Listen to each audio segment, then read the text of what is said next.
Frankie, you are the biggest Godzilla fan I've ever met. I think I'm the only one you've ever met. I have it under good authority that you saw Godzilla Minus One earlier today. The rumors might be true. It may not be true. May or may not be true. Cannot confirm nor deny. You sounded pretty excited, man.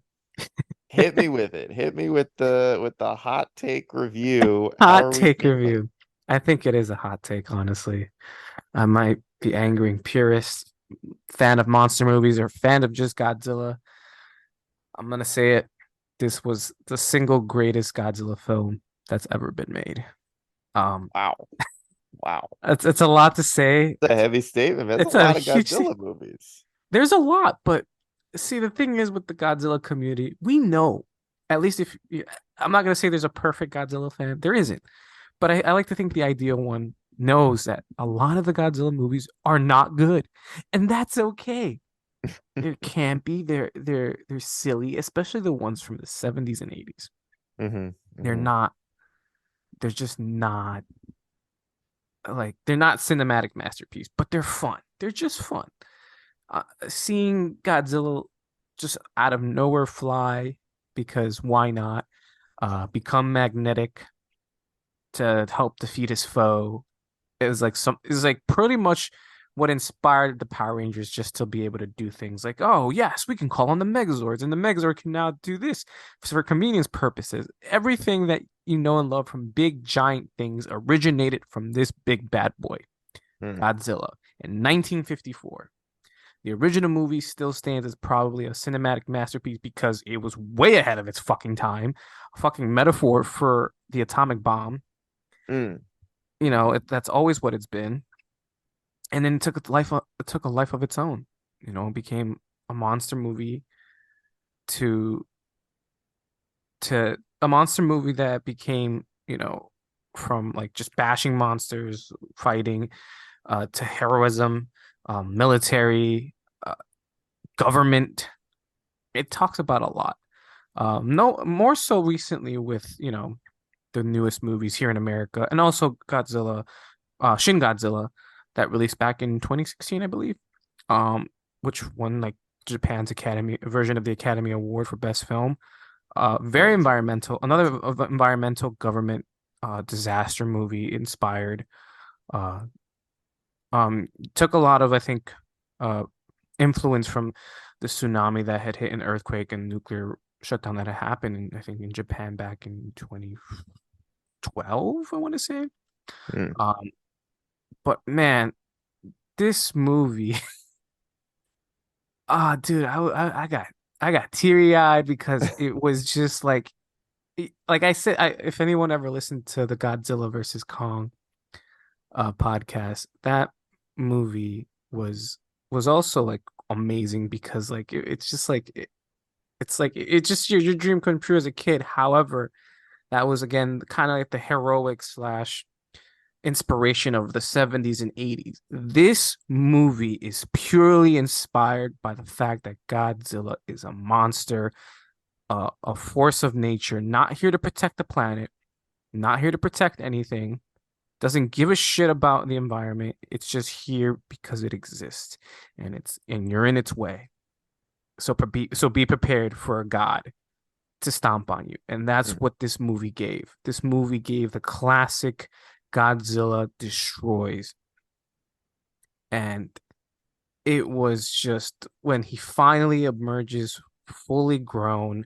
By the way, this isn't spoiler free. This is going to be going to full spoilers. So now Oh, is full your warning. spoilers. Look. I'll just say this right now. Yeah. If you are clicking on this video, this is for the Godzilla fans. We're not here to convince you to go see the movie. hmm The assumption is that you are a Godzilla fan and you already saw the movie and you want to hear other people gush about how much they love Godzilla. Yeah. That's why we're here.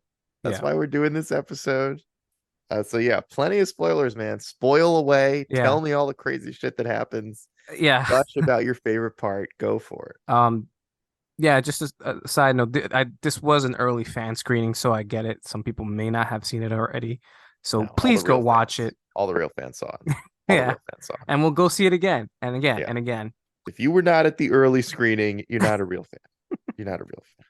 Um, no, this movie again just it brings him back to his 1954 roots of coming from the depths of the sea and destroying things in its path. Um, it was just beautiful, and in a it was obviously disheartening seeing thousands of people being killed, but there was just something so done well and beautiful about it. It's so weird to say that, describing death Hmm. and Hmm. chaos as beautiful, but it was. And then when the classic music hits, you just can't help but if you're the fan and someone who's been watching it as a kid, it just it just is spine tingling. The music was ramped up to 10, 20. It was redone for this movie. The orchestra sounds incredible in this modern age. It was just it was perfect. The music, the soundtrack, perfect. The acting is where this movie stands out. This was very human, just like the original. It was very human oriented. A lot of Godzilla movies are supposed to be human, like focus on the human aspect and how do we come together to potentially stop what can't be stopped. It's the age-old question: how do you protect yourself from a natural disaster, and especially one that's sentient? Because that's what Godzilla is essentially, a natural disaster Hmm. that's sentient, but also something that was man-made and created. Godzilla in this movie is, and another thing that I'm going to be all over the place, but this movie takes a lot of inspiration from what, to me, is from not just movies, but even the comics. There was a lot of stuff here that is just inspired from the comics that has potential to follow comics that inspired this script. Um, and on top of that, it's definitely inspired from a lot of Godzilla's lore. And the thing about Godzilla is a lot of these movies aren't connected at all. They're just in their own universe. One of my True. True. all-time favorite movies is basically Godzilla's a zombie. Mm. He's the spirits of fallen Japanese soldiers from World War II. Crazy, but it worked, and it was one of the best Godzilla movies uh ever made. It's one of my personal favorites. But there was one movie where it was uh it, it was a dinosaur. And then when there was atomic bombs testing, or when an atomic bomb was dropped, that's when it became Godzilla. He mutated, Mm. Okay. Okay. and they borrow that for this film, and I found that to be quite interesting, and and I applaud that they went that route. Godzilla exists as what seems to be a prehistoric dinosaur Hmm. once more. Whereas in other films, he's always existed. He's been on this planet. Especially that's in the new American versions, the legendary or the monster versions people call it. He's a force of nature that's existed here. Titans have always been here on this planet. Right. Right. No, he is a dinosaur that survived time, it seems, and is a local legend. And then it was briefly shown, but it was enough to just say, hey, a bomb's dropped here. Guess what? All hell's about to break loose. He mutates, he grows, he becomes the Godzilla we know and love. However, the big difference in this, and this is where it sets up a lot for the future, he does not look fully grown. He is not fully grown. He doesn't look Mm. fully grown. He is a force of nature that can destroy and kill, but he is not the size, or at least from the way it was done, he's not the size that all of us may have remembered him by from all these previous movies. The legendary one still may outsize him. Um, but time will tell what they're gonna do, because this Godzilla showed things that I've never seen before. It was shot in the face, its face got blown up and it regenerated. Incredible. Really Wow. random, was Yeah. horrifying. It looked dead, came back to life, was ready to attack and kill.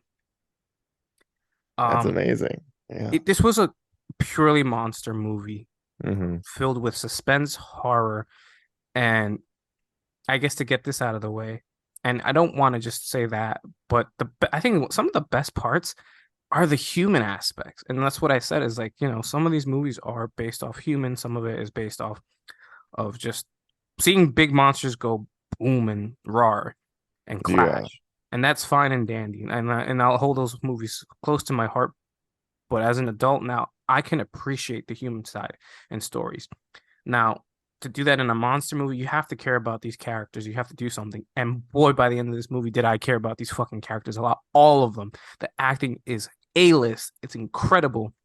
There's so much charisma. There's just so much chemistry for all these actors. It is an incredible film. All well done. If I could hand out awards, even if the Academy can consider them, please do. They were phenomenal. They were just great, fantastic acting. You feel it. You absolutely feel it. Mm. Um, and you just and by the end of it, like it's hard not to just care for these characters and to hope that these characters are honored in the future because they've created something here that should last forever and is on par with the 1954 movie. I truly believe that this is one of the greatest Godzilla films that's ever been made because it just it I my jaw dropped open and I didn't think that was possible anymore with films and it left me in the theater with my jaw like slightly wide open like wow, I was not expecting it. His Damn. atomic breath has officially become a heat ray. It's just a heat ray. Growing up, it was an atomic breath. Yeah. And now it there was always going between atomic breath and heat ray. Okay. In the translation, it is heat ray. And Interesting. in the subtitles, it's called the heat ray. Perfectly fine. I don't care. But the thing about this heat ray is, it is basically a nuke. It's now a nuke. Really on the nose there with the On the news. It's still the classic, and even then, when he shoots it, it's so fucking amazing. They made it look like a masterpiece, but it's the after effects, though. Oh mm, my goodness, it's an literal nuke that goes off. Jesus. Once it hits, it's a mushroom cloud and all. Never seen that before. Never. Never has any Godzilla film really done that. The closest one was probably Shin Godzilla, and that was more like a laser. Mm, But this was an actual fucking nuke coming out of his throat, out of his body. It's got the classic blue beam, but with the finish of what he's supposed to be, which is an atomic weapon. Um, and it was beautiful. It was again beautifully chaotic and just gorgeous. The the visuals of seeing an actual nuke go off and blowing people away was mm. terrifying, but captured so beautifully. It deserved an applause. Obviously, no one's gonna start an applause while watching people die. They shouldn't. It's a little much, but it left my that's the part that left my jaw drop, and I'm just like, wow. I was not expecting that level of chaos. Um, the destruction in his scenes are almost, you could say, criminal for the fact that there's not enough. And I could see, maybe a purist or a casual or even like the biggest fans just say there wasn't enough destruction or scenes of him destroying things. And there's plenty of scenes of Godzilla. Mhm. But when it comes to the destruction, I think it leaves a mark that it leaves you satisfied enough that you don't have to ask for more. You want more, but it has to be, enough, and it has to be within reason. And this is why this movie is perfect to me because it's balanced so well that you don't think a monster movie could get this way, especially a kaiju monster movie. Again, everyone, you know, loves Godzilla for what it can be or for what it is. We accept it for the bad and the good, the highs and the lows, but nothing was ever really going to surpass the original because the original it's what it was, an original story told long beyond its years. And there is its cheap copycats. It is inspired also from King Kong. Yeah, I could say that's the original kaiju, but King Kong is the size of maybe of a tree, a big tree. Godzilla is supposed to be the size of a skyscraper, which again, I argue he is not fully grown in this movie because by the end of this, you realize oh, he can regenerate. So that means he's still growing somehow, some way. And by the end of this film, the way that they defeat him, completely original idea, in my opinion, uh, where they try to basically give him the bends by sending him back down and going down and being crushed by the weight of the sea by pressure, pretty much. And then if that didn't work, they were gonna bring him back up, essentially giving him the bends. For those of you who don't, that's for me summing it up in like uh in generalizing it, making it like dumbing it down, because the way to describe it, it makes sense and it's cool and it's all scientific. I can't repeat all that. So it's basically just giving Godzilla the bends for plan B. And essentially it works, but it does he wasn't being destroyed fast enough. So to finally put an end to it was the hero protagonist of this movie, a former kamikaze pilot who didn't commit to being a kamikaze, and uh or he, as he was, it was kind of framed in the movie that he chose a coward's way out by not committing, you know, committing to becoming a kamikaze or committing to being a suicidal pilot, and instead Yeah. trying to live. And in this movie, do you like, it's kind of implied that he either is going to commit suicide to destroy Godzilla to make up for his law for his shortcomings and for his failures, because he did get people killed, unfortunately, by not being able to kill Godzilla the first time, because he did see Godzilla on this island where he killed military men, engineers, and him and one other person were the only survivors, and now it's coming back to haunt him, much like PTSD comes back to haunt war veterans. Another beautiful metaphor of bringing the war back home with you. And but this is the war literally coming back and pretty much trying to destroy your life and everything you know, in the form of a monster. And here he is trying to destroy this last remnant of his past, this monster that came back to haunt him, and trying to destroy it by doing the thing that he could not do those couple years ago, and flying this plane in. However, there was a way to get for him to get out, and that he was able to eject. And this plane that he used came with an ejection option, so he decided to eject and live for the adopted daughter that fell on his lap, and to just live and survive. It this movie, man, this movie was just beautiful. You definitely heard sniffles behind me. I heard people like tearing up, probably crying. Hmm. When the movie was when this nice scene, I don't want to give everything away because I think people should go watch it. You should watch it. There's a scene where everyone just starts clapping midway through. It was like absolute more than there was a lot of clapping in this movie. For the scene where Godzilla is finally conquered and destroyed with the limited technology that is going on. One side note, I didn't watch many trailers. I had no idea this was going to actually take place during World War II slash the 40s. I thought, Oh, yeah, okay. I didn't know. I that's how many trailers I watched. It was just one. I barely watched any trailers. I thought this was a story about seeing him in the 40s, going to be seeing him in the future here or modern day. No, Hmm. it strictly took place in the 40s, which was an incredible decision to do and a fantastic choice, because it gives room for what comes after, which is once Godzilla is destroyed, towards the end, you realize, if he could regenerate, what's stopping him from just bringing himself back together? And when the movie ends, you see that he is regenerating after crumbling. So there is another story to tell from this movie, and I hope it comes to fruition. It doesn't have to be perfect again, but Hmm. I want this lore, this franchise to continue, because it was just done so well and the characters deserve to be immortalized in other films. Whether it takes place in like the 60s or 70s, I'll take it. It doesn't have to jump straight into the future. It can take place over periods of time, kind of like what the MonsterVerse has done, where it takes place in like modern day, then goes back to the past, and then Hmm. goes into the future, and then goes back into the past to try and connect everything. I know what they're doing now with the show, Monsters Legacy, Monarch Legacy of Monsters, which is a great show, by the way. But Hmm. this has the potential to be what Godzilla could have been from the start of 1954. and be the friend. I mean, it still became what it became, but this movie, this is the one that, you know, fans and new fans alike can probably rally behind and say like, hey, this is where it began. This is where monster hunting truly began for this franchise because it just had everything: the acting, the sound, the the effects, the Mm, story, it just all flowed so well.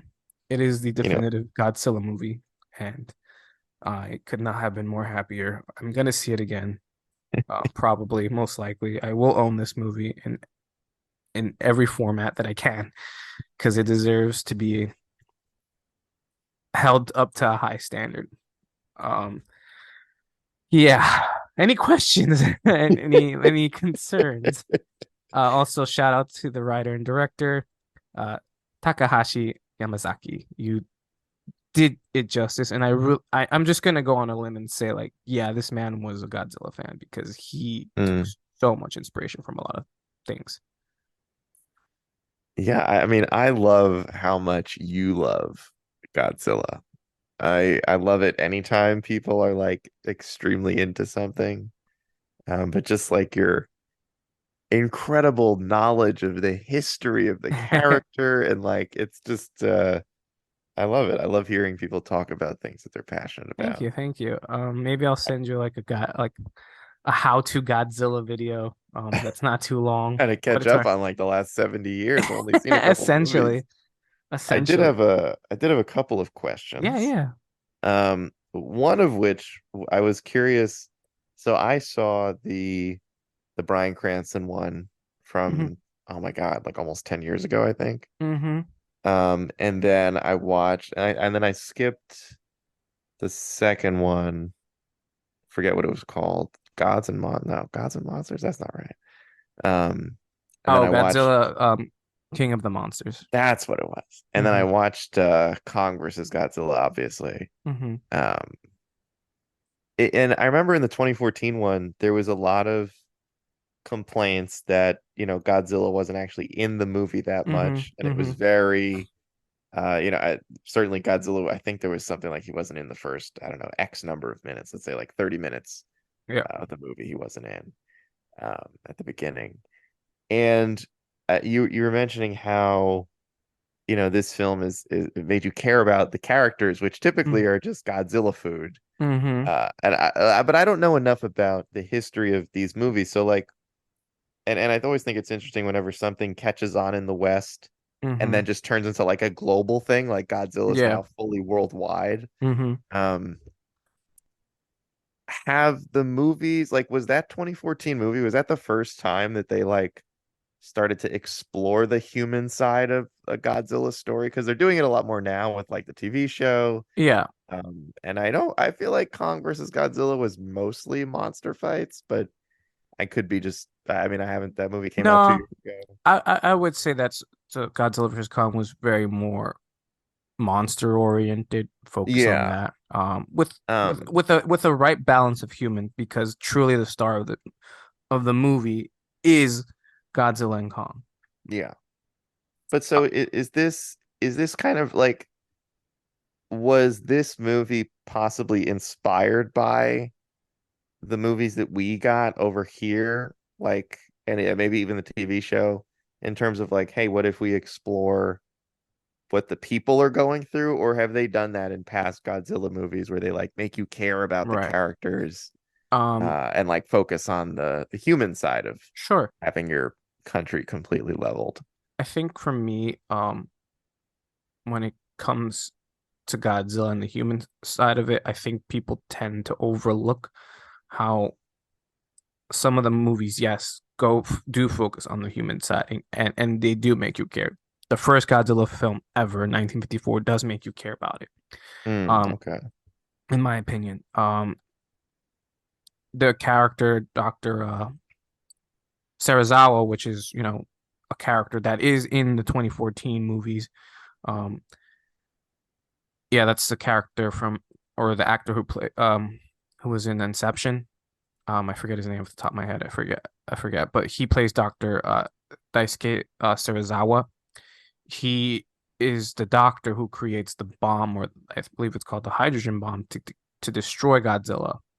In the very first movie, and you do care about his like journey to try and create this weapon. Also, Wow. he looked pretty badass because he had an eye patch. So that's one thing that stood out from him. Nice. And he goes down, and what was, and again, like what was cool is that he went down there by in person to activate it. That winds up killing him, but also destroying Godzilla and saving Japan, Tokyo specifically. Um, but yeah, so like there is a human aspect of seeing like these these ordinary citizens and scientists, and that's where the focus is. Like you care about how these scientists, not military people, the scientists, and how they can come up to destroy or at least stop Godzilla. Then comes the military people, and maybe there is like a military person head that's in there, and you're focused on trying to who's focused on trying to stop Godzilla and work with the scientists. Yeah, not all of them are good, are definitely not oriented towards the people, are oriented towards the people or focused on the people. It's definitely more monster oriented, all about seeing these monsters go, roar and bash. One monster movie that stood out to me was Godzilla vs. Hedorah, which was a good balance of both. It's been a while since I saw that film, but that's the film where I saw Godzilla fly for the first time, but that's okay. Mm. But it was very also like uh a very eco-friendly movie, or like, this about, the disasters of pollution, Mm. which it had a wonderful message about it. Let's see. I'm looking at the list right now. Yeah, a lot of these movies, like the 90s, so it's also broken down by era. The Yeah. Showa era from 1954 to 1975. That's the essentially the I guess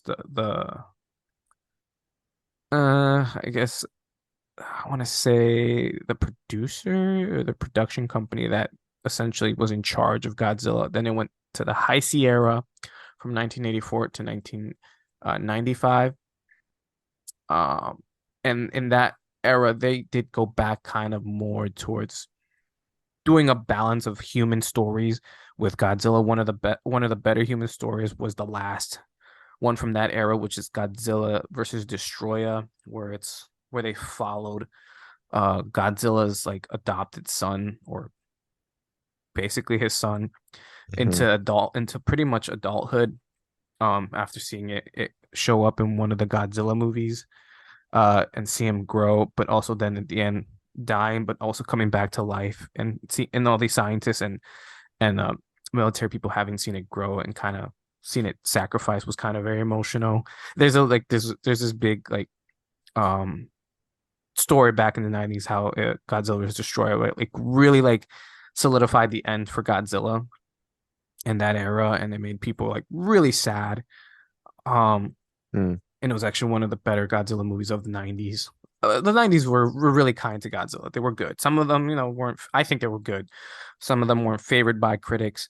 Um, I want to say, I'm trying to see Godzilla, the one that I love from 2001, the one that's basically like a zombie movie of Godzilla connected to like the 1954 one. Again, a lot of these aren't really connected, or they say that they are kind of. Um, Godzilla, Mothra, and King Ghidorah, giant monsters, all out attack, or better known as GMK. And has one of the most craziest and gnarly, coolest looking Godzilla designs. That one was very human oriented. You kind of care about the story of military general and his reporter, I think, of a daughter, and trying to like cover the story about, you know, this legend of monsters that exist, these guardians, and then how they're supposed to come back and stop Godzilla, and also kind of like zeroing in on the relationship of her and her father, and also the history of like of their ancestors having defeated Godzilla in the past. That one was also like very cool. Mm. But yeah, it's like the story with humans have always been there. They've always been there. Are they good? No. Uh, it's like I was telling a buddy of ours, like it really, really has to, like, you have to really flesh it out. You know, Hmm. um, they started off in 2014 fleshing it out well with a character that we at least by the actor choice, which was Bryan Cranston, we knew and enjoyed his acting, and so that was a plus. But less than halfway through the movie, he dies. Spoiler Yeah, if you haven't seen. spoilers. He doesn't make it very far. Yeah, so that I think that took a lot of people out, and like because the human aspect can work. It definitely can work. Yeah. Um, given that this movie focuses heavily on humans, but also it's human interaction with Godzilla. And Hmm. again, this works out. It balance. It's a you have to like balance it. You know, if you're heavily favoring, someone chasing Godzilla down, then Godzilla isn't in the movie. Then it's just a Bigfoot hunt without Bigfoot. It's like those Bigfoot shows. Like I've been searching for Bigfoot all my life, and here Yeah. I'm doing the show. Meanwhile, we never see Bigfoot. Yeah. Never seen him, but I'm gonna get him one of these days. Yeah. So it's interesting how like some try to balance it, but they can't, and that's okay. Like maybe just stick to what or like you need to have a good writing team to flesh out this story. And Takahashi Yamazaki, man, he knocked it out the park. He got an incredible fucking script together to make a phenomenal, phenomenal fucking Godzilla movie, if not the greatest Godzilla movie of all time. And I just assume he's a fucking fan. I think he is. So Does Godzilla fight any other monsters in this movie, or is it just him versus the humans? it's just him versus a human. Like I said, this is a classic Godzilla movie. Yeah, so see, I feel like that's kind of almost a tougher task if you're gonna really like, hone in on the human stories Hmm. within a Godzilla film because, Yeah. not to take anything away from King Kong versus Godzilla, but if you put those two in the title of the movie, like we're good. We don't need to know anyone's name besides Hmm. them. Like we just want to see them punch each other. Yeah. It's a tall task taking a monster like Godzilla, who's like always kind of, at least from the outside, from a casual Hmm. perspective, Godzilla has always towed this line of either he's evil or he's like kind of cool and like sort of helping, but sometimes he's also trying to blow up Japan. So it's Hmm. like very difficult to figure out where Godzilla lands on the like the morality scale of like, is he a total destruction Yeah. monster, or is he kind of sometimes helping? I also just, I don't know, Godzilla has had like such an impact on so many of the other things that we enjoy, like Hmm. Power Rangers. Like Hmm. one of the green Dragon Sword is literally just Godzilla. The Tyranitar is literally just Godzilla. Like Yeah. Godzilla's impacted Pokemon, Yu-Gi-Oh, Power Rangers. I mean, so many different forms of media that we enjoy. It's Yeah. truly remarkable. I did want to ask Hmm. before we get out of here, visual effects, man. What did you think? Because that's a big deal in a Yeah. Yeah. kaiju Yeah. movie. I was a little worried about it because, this is technically the third time, second time in Japan that he's ever been CGI'd. Mm, Every other movie um before Shin, guy in a suit with a mix of CGI, but pretty much a guy in a suit. So, or I think Godzilla versus Kong from the 60s, or King Kong versus Godzilla from 1962, it was puppets. But yeah, this was only the second time from Japan that we've seen him CGI'd in live action, and it works. I was worried at first, but it works. The CGI is phenomenal. It's not perfect, but it's still amazing enough for me to say that it's incredible. It's phenomenal. It works. They deserve a lot of praise for taking their time and going all out with seeing this through and making sure he looked incredible and that the structure looked incredible. And it did. mm. It was fleshed out well. Uh, Kevin Feige, take note. Yeah, I was always curious. I watched one of the trailers, I think. It was a scene that took place on a boat. Godzilla was in the water chasing Mhm. them. And they were essentially trying to blow it up. Wow. And it looked pretty good. I mean, Yeah. I know nothing about Japanese production companies. outside of Studio Ghibli. So Right. I don't really, and I don't take in many foreign films. I try to when I can, but certainly none that feature like that much CGI.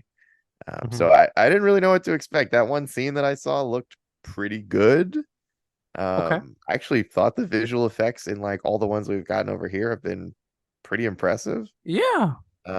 So to me it was like, yeah, I guess so long as it can stack up to that, probably in the clear. But you're a diehard fan. So, and I know bad CGI can take you out of it, especially if it's Hmm. basically the main character, or at least one of the main characters just happens to be like an 8,000 story tall monster. So I was curious to know like if it held up, in your opinion, because it's a big deal. Yeah. No, it held up. Oh, It Sixth held up. Sense. Uh, And you think there's going to be a sequel? Like you think they're going to keep because Godzilla kind of just like you said, has a lot of unconnected movies. Just mhm. sort of pops up every few years, and there's a new one, and it might be a tie-in or it might be its own thing. You Y- think they'll keep this one going? Yes, I think they should. I hope they do because, yeah, like I said, this they gave this boy regenerative powers, so I think it makes sense because, yeah, at the time, okay, half his face was blown up, but it regenerated because that was easy for it. But his whole body got destroyed, so fuck it. Let's it writes itself. Like it's gonna take a couple years for him to regenerate. Hmm. So it's possible that he just resubmerges or comes back up in 10, 20 years. And then, or maybe 30 or 40. And now people have to fight it once more. And it could be, the kids of the previous characters. Hmm. That sounds like it'd be pretty interesting. Yeah. Last question. Hmm. Did you get the poster? I did get the poster. Woo! Crisis averted. Yeah, crisis averted. I That had to. card, man, I gave Frankie a Godzilla trading card, and you already took it out of the package. Hmm. If you had left it in the sealed, pack, it's like $50. Are you serious? Isn't that insane? Oh, And if you take it out, it's worth like $13. I'm like, are you telling me ripping the plastic costs you $37? Insane. Anyway, well, I don't care. you're a real fan, so you took it out. Of course, of course. Well, I just wanted to hop on here so that you could gush about Godzilla. I know how much you love Godzilla. You sounded very excited about the movie. And now we have this time capsule review Hmm. of one of your favorite characters in all of cinematic history. And it sounds like this was a pretty great movie. It was a fantastic movie. And I guess before we end it, last note, I've seen 28, I believe, out of the listed 33 films of Godzilla from Japan. Wow. I've Wow. seen all the American versions. So in total, I've seen like probably like 34 films of Godzilla, Wow. including this one. So take that as you wish. That's probably a good place to leave it.